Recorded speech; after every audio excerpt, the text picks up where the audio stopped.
மற்றும் முன்னாள் ஜனாதிபதி அவர்களே, கௌரவ விருந்தினராகவும் சிறப்பு விருந்தினராகவும் சிறப்பிக்கப்படக்கூடிய பணித்துறை அலுவலர்களே, ஆசிரியர்களே, மாணவர்களே, உங்கள் அனைவருக்கும் எனது முதல்கள் வணக்கங்களை தெரிவித்துக் கொள்கிறேன். உண்மையில் இந்த நிகழ்வுக்கு வருகின்ற பொழுது ஓரிரு மனத்தியாகங்களில் இந்த இடத்தில் இருந்து விலக வேண்டும் என்ற ஒரு திடமான எண்ணத்தோடு தான் வந்திருந்தேன். ஆனால் இந்த அரங்கிலே இடம்பெற்ற அத்தனை நிகழ்வுகளும் அதை கட்டி போட்டிருக்கிறது. உண்மையாகவே இந்த நிகழ்வு மிக அழகாக இருந்திருக்கிறது. ஆரம்பத்தில் இருந்து இதுவரை எல்லா நிகழ்வுகளுமே நன்கு கட்டமைக்கப்பட்ட முறையிலும் நல்ல பயிற்சிக்கு உள்ளாத வகையிலும் சிறப்பாக இடம்பெற்றிருந்தன என்பது குறிப்பிடக்கூடிய ஒரு விடயம்.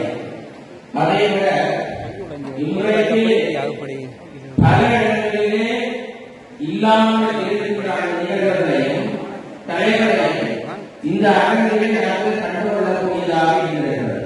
நான் நேரடியாக சொல்ல போனால் பல்கலைக்கழகங்களிலே மாணவர்கள் இப்படி நுட்பமான நிகழ்வுகளை நடத்தியிருக்கிறார்கள் ஒரு காலகட்டத்திலே. ஆனால் இன்றைக்கு இந்த பாரம்பரிய கலை வடிவங்கள் அல்லது ஒரு ஆக்க இலக்கிய படைப்புகள் சார்ந்த நிகழ்வுகள் அங்கே நடைபெறுவது மிக மிக குறைவு. சில இடங்களிலே இல்லை என்று கூறலாம். அதற்கு மேலாக பாட்டும் ஆட்டமும் தான் அங்கே மிக முதன்மையாக நடைபெற்றுக் கொண்டிருக்கின்றன. அந்த வகையில் கோப்பாய் ஆசிரிய படிப்பு கலாசார கல்வியியல் கல்லூரி இந்த இடத்திலே இந்த நிகழ்வுகளை மிகவும் அற்புதமாக நடாத்தி இருப்பது என்பது எங்களுடைய சமூகத்தினுடைய அடுத்த சந்ததிக்கும் இது செல்லும் என்பதை வெளிப்படுத்தி காட்டியிருக்கிறோம். இங்கே ஆரம்பத்திலே பார்த்தோம், மிக அருமையாக இருந்தது. நான் பிள்ளாளர்களுடன் மற்றவர்களுடன் பேசுகின்ற பொழுது ஒரு எண்ணம் தோன்றியது. இந்த நிகழ்வை யாழ்ப்பாணத்தில் முதற்கட்டமாக யாழ்ப்பாணத்தில் இருக்கக்கூடிய பாடசாலைகளுக்கு நடத்த வேண்டும். ஏனென்றால் தம் வார்த்தையை தப்பு என்று சொல்லவில்லை. ஆனால் இப்படியும் இருக்கிறது என்னுடைய மரபு காரணம் என்று தெரியாமல் போகிற காரணத்தினால் பாடசாலைகளிலும் இது போன்ற நிகழ்வுகளை அவற்றுக்கு பதிலாக அவர்கள் நடத்தினால் நல்லது என்ற ஒரு செய்தியை பதிவு செய்து கொண்டு அப்படி அவர்களுக்கு தேவைப்படுகின்ற இடத்தில் கல்வியியல் கல்லூரி அடிப்படையாக இருக்கும் என்று நான் நம்புகிறேன். அடுத்த கட்டமாக உண்மையில் நிகழ்வுகளுக்கு வருகின்ற பொழுது எதை பேசுவது எப்படி பேசுவது என்று இடமில்லாவிட்டாலும் கூட அந்த இடத்திலே ஒரு கட்டமைப்பு இல்லாத பேசிவிட முடிகிறது. ஆனால் இன்றைக்கு எதை பேசுவது தெரியவில்லை. ஏனென்றால் ஒவ்வொரு நிகழ்வுகளுக்குள்ளேயும் மனம் போய் வந்து கொண்டிருக்கின்றது.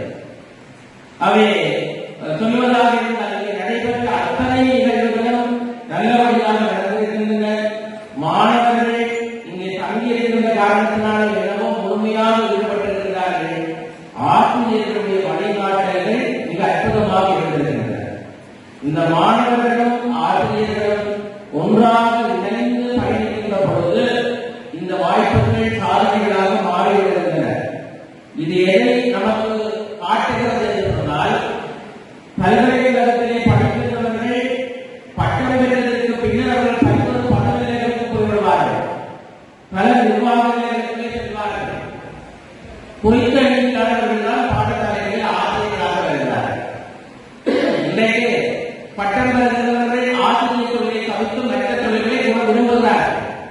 ஆனால் கல்வியியல் கல்லூரியிலிருந்து வெளியே செல்கின்றவர்கள் அவர்களுக்கு ஆசிரியர் பதவி என்பது எழுதப்பட்டதாக இருக்கின்ற காரணத்தினால் இந்த செய்திகளையும் இந்த பழக்கங்களையும் அவர்கள் செல்கின்ற பாடசாலைகளுக்கு கொண்டு செல்வார்கள் என்பது ஒரு சிறப்பான செய்தி. ஆகவே இங்கே கலைஞனால் ஈடுபட்ட மாணவர்களும் அதனை பார்த்து ரசித்து ஆற்றுகின்ற பிள்ளைகளும் நாளை பாடசாலைக்கு செல்கின்ற பொழுது அந்த பாடசாலைகளை நீங்கள் மாணவர்களோடு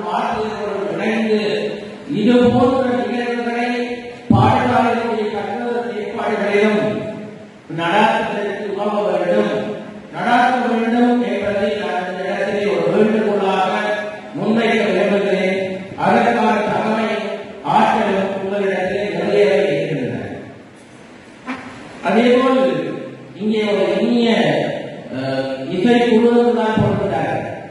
ஆனால் அது ஒரு இசைக்குழு என்று சொல்வதை விட ஒரு நாட்டார் இசை என்று சொல்லலாம்.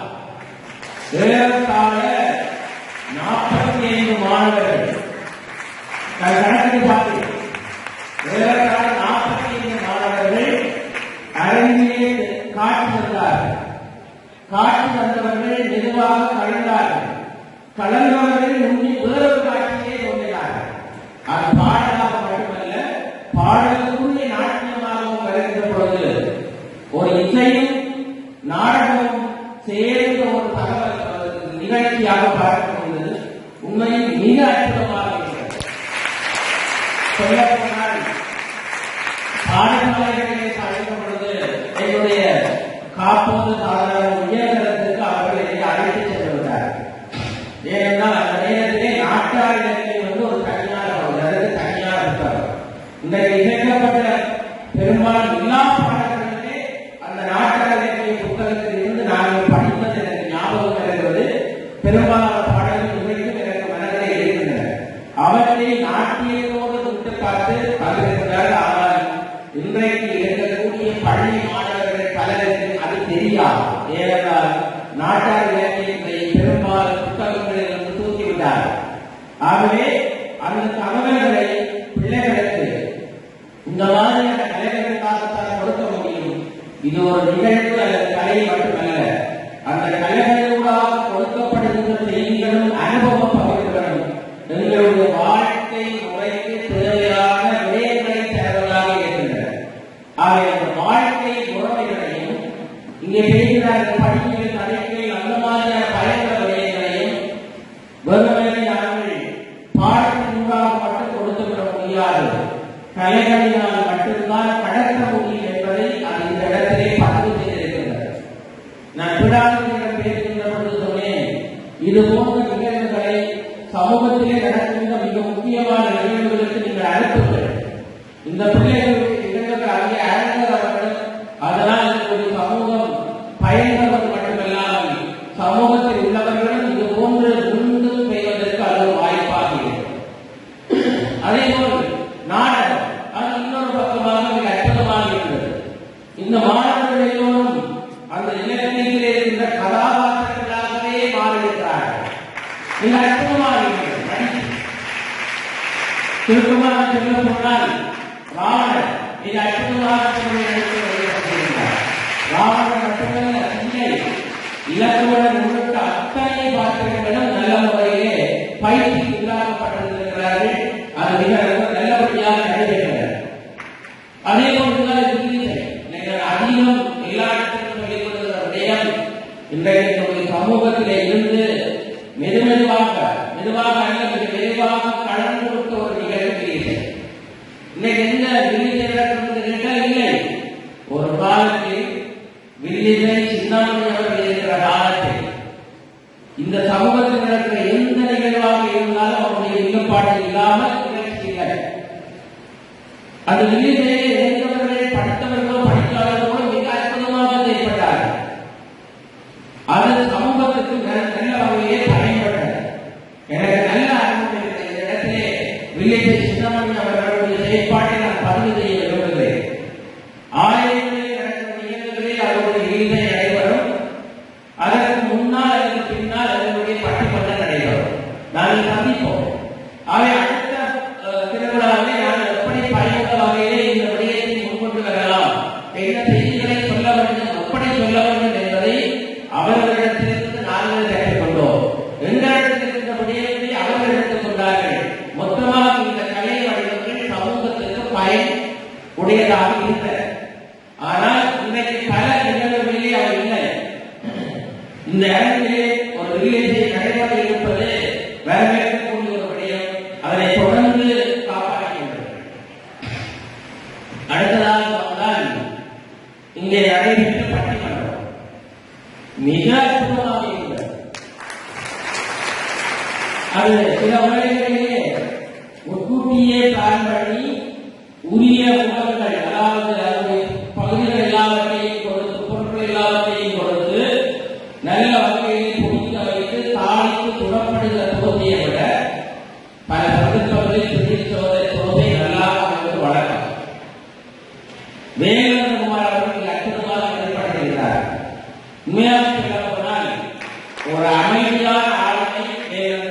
பாடுகிறார்கள். மிக அற்புதமாக இருக்கிறது. பிள்ளைகளுடைய நிலையை பார்க்கும் பொழுது மகிழ்ச்சியாக இருக்கிறது.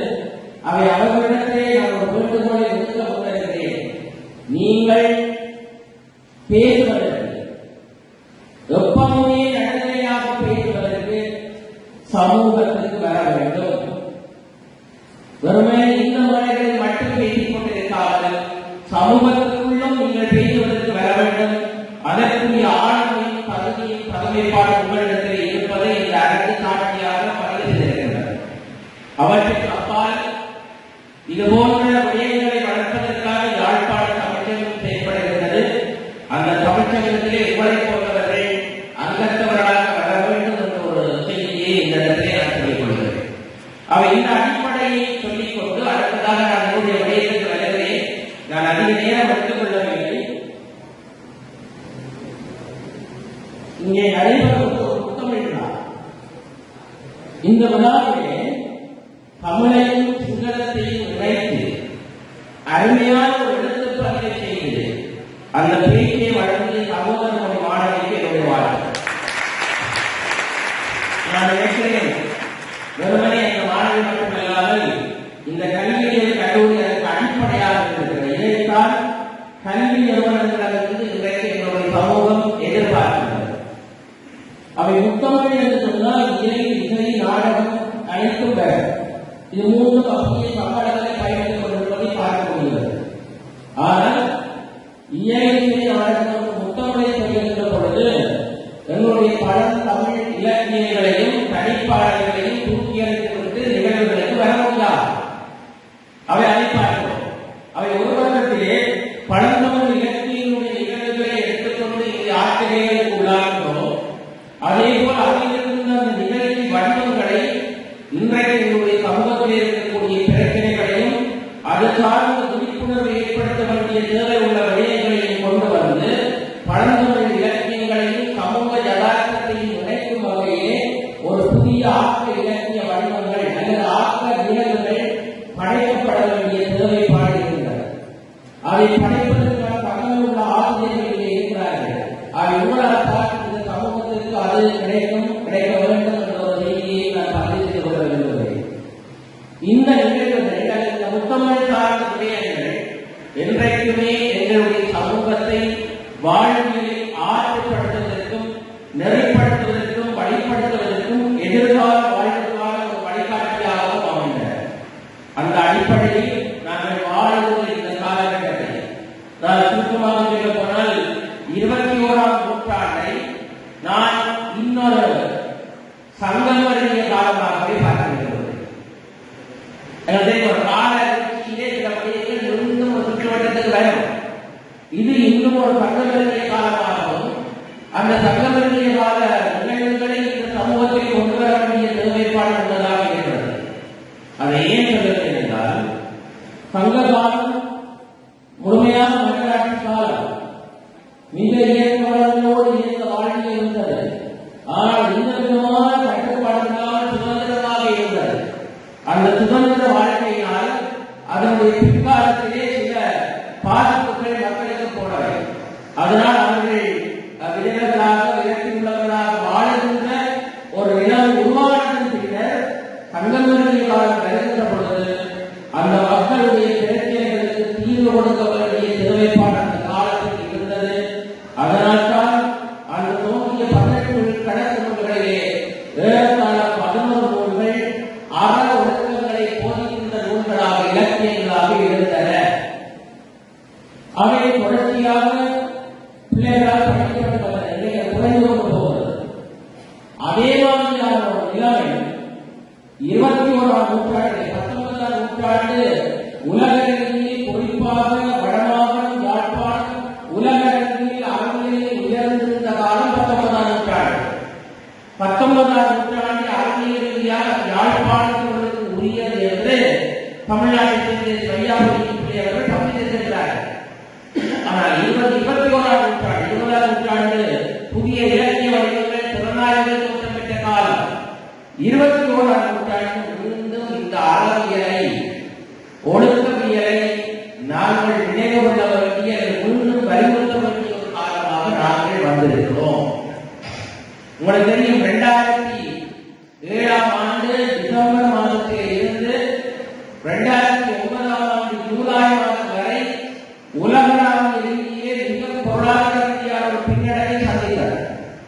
அதாவது எக்கனாமிக் கலாச்சார பொருளாதார பின்னடைவை முதல் தடவையாக உலகளாவிய ரீதியில் பெரிய அளவில் சந்தித்த காலம் இந்த 2007 டிசம்பரில் இருந்து 2009 ஜூலை மாதம் வரையாக காணப்பட்டது. எப்படி என்று கேட்டால் உலகிலே இருக்கக்கூடிய மிக முன்னணியான கம்பெனிகள் நிறுவனங்கள், அதாவது தரவரிசைப்படுத்தலில் முதல் 10 நிலைகளுக்குள்ளே இருந்த கம்பெனிகள் தோல்வியை கண்டன. சந்தையை நிலைத்திருக்க முடியவில்லை. அதனால் அந்தந்த நாடுகளிலே வாழ்ந்தவர்கள் தங்களுடைய வணிக நிறுவனங்களை மூட வேண்டிய சூழல் ஏற்பட்டது. அதனுடைய பாதிப்பு இதற்கான அதிகமாக இருந்தது. எங்களுடையவர்கள் அந்த தேர்தல்களிலே தொழில் புரிந்தார்கள். நிறைய பேர் வணிகத்தை நடத்தினார்கள்.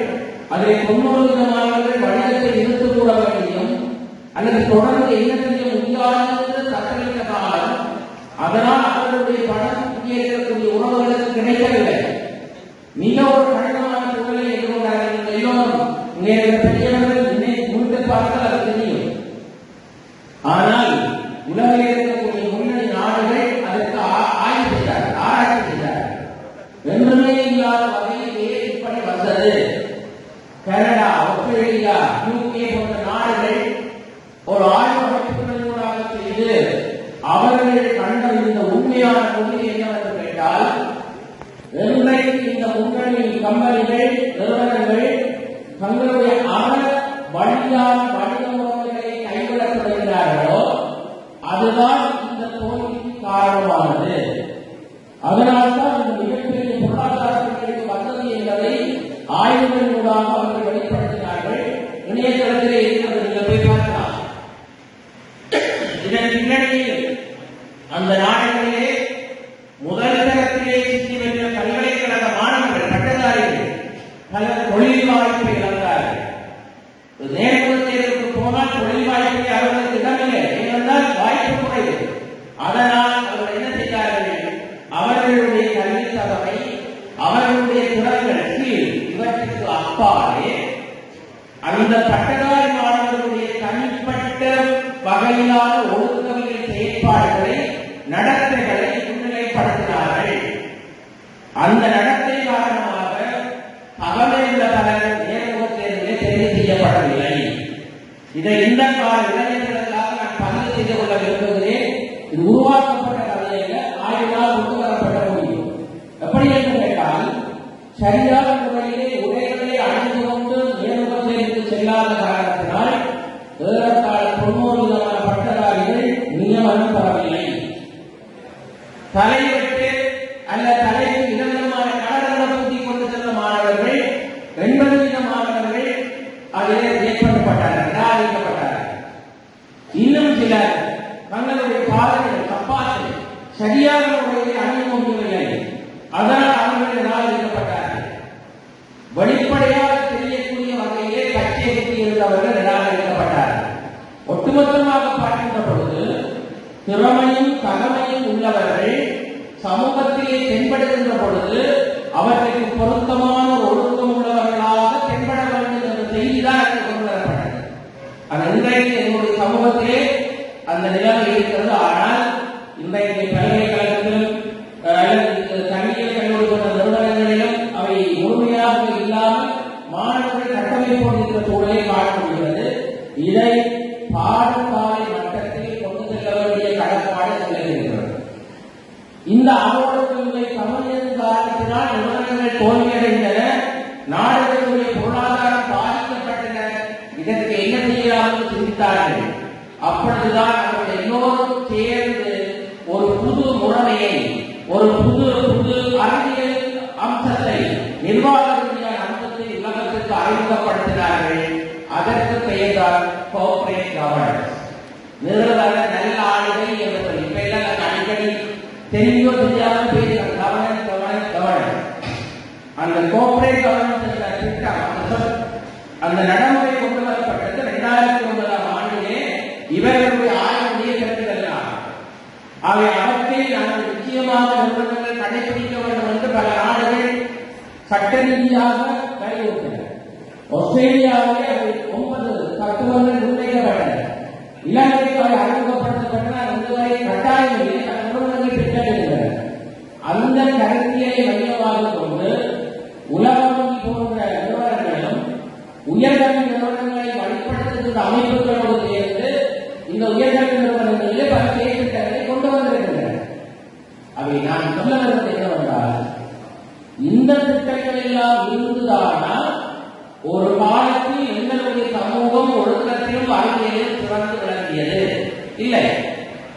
ஆனால் என்றைக்கு நாங்கள் அதிலிருந்து தடம் கொள்ள வைக்கிறோமோ அன்றைக்கு வருகிறது. ஆகவே இன்று ஒரு வகையிலே நாங்கள் பின்பற்றிக் கொள்ளலாம், பின்பற்றிக் கொள்ள வேண்டும். ஆனால் இதனால் மட்டும் எங்களுடைய சமூகத்தை மாற்றி வைக்க முடியாது. எப்பொழுதும் மாற்றி வைக்கக்கூடிய அபாரமான சக்தி 2 கருவிகளுக்குத்தான் ஒன்று கல்வி, இரண்டாவது உங்களுடைய கலைகள். இந்த கல்வியும் கலைகள் ஒன்றாக சேர்ந்து இதற்காக உட்படுத்தப்படுவது இந்த கவர்மெண்ட் இப்படியான திட்டங்களை அது செய்ய தேவையில்லை. அது இயல்பாக அது ஒரு வயதில் இருந்து பிள்ளைகளுக்குள்ளாக கடத்தப்பட வேண்டிய தேவைப்பாடு இருக்கிறது. ஆகவே இந்த நிகழ்வு அந்த வகையிலும் ஒரு முக்கியமானதாக இருக்கிறது. ஆனால் சமூகத்தில் அனைத்து இடங்களுக்கும் அப்படியான நிகழ்வு நடைபெறுகிற ஒரு சூழலை நாங்கள் உருவாக்கிக் கொள்ளுதல் வேண்டும். அவை திருக்குறளை பற்றி பேசினார்கள். எப்பொழுதுமே சாமானியர்கள் சாதனையாளர்களுக்கு செய்தி சொல்வதாகத்தான் எங்களுடைய ஆளுநர் சமூகம் இருந்தது. அல்லது அவர்களை லிசன் பண்ணுகிறவர்கள் அவர்களுக்கு கருத்துக்களை பெற்றுக் கொள்வதாகத்தான் ஆட்சி குறைகிறது. அதனால்தான் ஒரு காலத்திலே மன்னர்கள் மாணவர்களுக்கு மக்களுக்குள் மக்களாக புரிந்தவர்கள். ஆனால் இன்றைக்கு ஏதோ ஒரு விதத்திலே வித்தியாசமாக திருமணம் காட்டிக் கொள்வதால் அவர்கள் யாரும் எழுதுவது கிடையாது. இதனை எங்களுடைய இலக்கியங்கள் நன்றாக இருக்கின்றன. அதைத்தான் நாங்கள் இப்பொழுது செய்ய வேண்டிய நிலைப்பாட்டில் இருக்கிறோம் என்பதை நான் வலியுறுத்திக் கொள்ள விரும்புகிறேன். இப்படி பார்க்கும் பொழுதுதான் எனக்கு சின்னத்தில் படித்த ஒரு பாட்டு ஞாபகம் வந்தது. சக்தி முற்ற புலவருடைய ஒரு பாட்டு இருக்கிற பிறகு தெரியும். மிக அழகான பாட்டு. நாராய் நாராய் செங்கால் நாராய் கடம்பட பறையில் கிழக்கு பிறந்த பவள கூறுவாய் செங்கால் நாராய் நீயும் நீ மனமையும் பெருந்தை உபரியாரி நடந்ததை பெருவீராயும் எங்கோன் மாறும் வடனி கூடலில் ஆடையின்றி வாழையும் தெரிந்து மெய்யது கையது கொண்டு மெய்யது கொண்டு இருக்கிறேன் என்ற செய்தியை அந்த வடனி கூடல் மன்னனுக்கு சொல்லியது என்று சொல்லுகிறார். அதாவது புறத்துக்குள்ளே போனவர் அவருடைய ஆடையை இழந்து விட்டார். குளிர் அடிக்கிறது. அந்த குளிரை தாக்க முடியாமல் கட்டில் குளிர் அடிக்கின்ற பொழுது எத்தனை புடவைகள் கீழே எடுத்து மூடிக்கொண்டு நாங்கள் தொடங்கி இருக்கிறோம். ஒன்றுமே இல்லாமல் இருக்கிறவர் சொல்லுகிறார். ஆடையின்றி வாடையும் தெரிந்து கையது கொண்டு மெய்யது கொத்தி ஏழையானை கண்டனம் என்று அப்படி இருக்கிறோம். ஏழையை கண்டேன் என்று சொல்லுகிறார். அவர் யாருக்கு சொல்லுகிறார் என்றால் நாளைக்கு செய்தி சொல்லுகிறார். யாருக்கு சொல்ல சொல்லி இந்த நாட்டை ஆளுகிற பாண்டிய மன்னரிட்ட போய் சொல்லுகிறார். அதை சொல்லுவதற்கு அவர்கள் துணிவாக சொல்வதற்கு இருந்திருக்கிறது. அந்த துணிவை அந்த துணிவோடு சொல்லக்கூடிய சூழலை அந்த கால கட்டத்தை உருவாக்கி இருந்தார் என்பதுதான் முக்கியமானது. இரண்டாவது, அடிமட்டத்தில் இருந்தாலும் எங்களுடைய குறைகளை நிறைவு செய்து கொள்ளக்கூடியவர் எங்களை ஆளுநர்கள் மட்டும்தான் இந்த அபாரமான நம்பிக்கை அவர்களிடத்தில் இருந்தது. ஆனால் இன்றைக்கு நாங்கள் அப்படியான ஒரு சூழலில் சமூகத்தில் வாழுகிறோமா என்ற கேள்வி எங்களிடத்தில் இல்லாமல் இல்லை. இருந்தாலும் கால ஓட்டத்துக்கு ஏற்ப மாற்றங்கள் இருக்கின்ற பொழுது அந்த மட்டத்தில் இருப்பவர்கள் இந்த மட்டத்தில் இருக்கின்றவர்களுக்கு இதை சொல்லலாம் என்ற ஒரு எண்ணப்பாடு கடவுளுடைய எண்ணத்திலே இருக்கிறது. ஆனால் அது எப்படி அமைய வேண்டும் என்பதை நாங்கள் தான் தீர்மானிக்க வேண்டியவர்களாக இந்த காலகட்டத்தில் வாழ்ந்து கொண்டிருக்கிறோம் என்பதை நான் வலியுறுத்திக் கொள்ள விரும்புகிறேன். மாற்றம் என்பது எப்பொழுதும் எங்களுக்கு மாறிக்கொண்டு இருக்கக்கூடிய ஒன்றுதான். சில வேளைகளில் எங்களுக்கு எதிரானதாக இருக்கிறதோ அதை கூட நாங்கள் எப்படி பாதிக்கலாம் என்பது எங்களுடைய புத்திசாலித்தனத்திலே இருக்கிறது. அவை நான் வெளிப்படையாக சொல்லவந்தால் நாங்கள் என்றைக்கும் தமிழர்களாகிய நாங்கள் எத்தனையோ காலங்களாக உடைய பட்டிமன்றத்திலே பேசிவிட்டு சொன்னது போல பல இன்னல்களை சவால்களை கடந்துதான் நிமிர்ந்து இருக்கிறோம். அவை நாங்கள் விடாதீர்கள் குறிப்பிட்டது போல தோல்வி அடைந்த சமூகம் கிடையாது. எந்த காலத்திலும் தோல்வி அடைந்த சமூகமாகவும் நாங்கள் இருக்கப் போவதில்லை. எங்களை தோற்கடித்ததாக யாரும் உண்ணலாம். ஆனால் அதுதான் எங்களுடைய எழுச்சிக்கு அடிப்படையான எண்ணத்தோடு எங்களுடைய உரிமைகளையும் தமிழ் தேசியத்தையும் நாங்கள் நெஞ்சாக பாதுகாக்க வேண்டிய கடப்பாடுகளுக்கு இருக்கிறது. அதற்கு இந்த இலக்கியங்களை நாங்கள் பயன்படுத்திக் கொள்ள வேண்டும். வெறுமனே தமிழ் தேசியம் பேசுகிறவர்களாக மட்டும் இல்லாமல் அந்த உணர்வை நெஞ்சோடு தாக்கிக் கொண்டிருக்கின்ற ஒரு மக்களாக அந்த சக்தியாக நாங்கள் இருக்க வேண்டும். அதற்கு நாங்கள் எந்த அரசியல் சம்பந்தமானவர்கள் சொல்லித்தர முடியாது. எங்களுடைய கல்வியும் இந்த மாதிரியான கல்வியை வடிவங்களும் அது தொடர்ச்சியான ஈடுபாடுதான் எங்களை செம்மைப்படுத்தும். அது இயல்பாக அப்படி கடத்தப்பட வேண்டும். அப்படி இருக்கிற பொழுது இந்த தமிழ் உணர்வுகளோடு என்றைக்கும் இந்த தமிழுக்கு நாங்கள் அல்லது தமிழ் மண்ணுக்கு நாங்கள் பயனுள்ளவர்களாக வாழலாம், வாழ வேண்டும். அதற்கு இந்த கல்வியை கல்லூரி போன்று அனைத்து உயர்கல்வி நிறுவனங்களும் மற்றும் பாடசாலைகளும் தங்களுடைய பங்கை வழங்க வேண்டும். அதற்கு பிரதானமானவர்கள் வேறு யாரும் அல்ல, முதலாவது ஆசிரியர்கள். ஆக இப்பொழுது பெருமதிக்கான மாணவர்கள் ஆசிரியர்கள் கல்விகள் கல்லூரிகளில் இருந்துதான் பாடசாலைகளுக்கு இணைக்கப்படுகிறார்கள். இது போன்ற ஒரு பின்னணியை நீங்கள் செய்கிறீர்கள். இந்த நிலைமையோடு இந்த உணர்வுகளோடு பாடசாலைகளில் நீங்கள் ஆசிரியர்களாக இருக்கலாம். அப்பொழுது தனியார் துறையை நீங்கள் தட்டிக்கலாம். ஆனால் அந்த நேரம் வேலை சுமை என்னை இது போன்ற விடயங்களை செய்ய வைக்கவில்லை என்று காட்டிக் கொள்கிறவர்களாக இல்லாமல் அதற்கு முன்னுரிமை கொடுத்து இந்த சமூகத்தை ஆட்சிப்படுத்த வேண்டும் என வேண்டி இந்த கல்வியியல் கல்லூரியினுடைய செயற்பாடுகளுடைய நன்றிகளையும் வாழ்த்துக்களையும்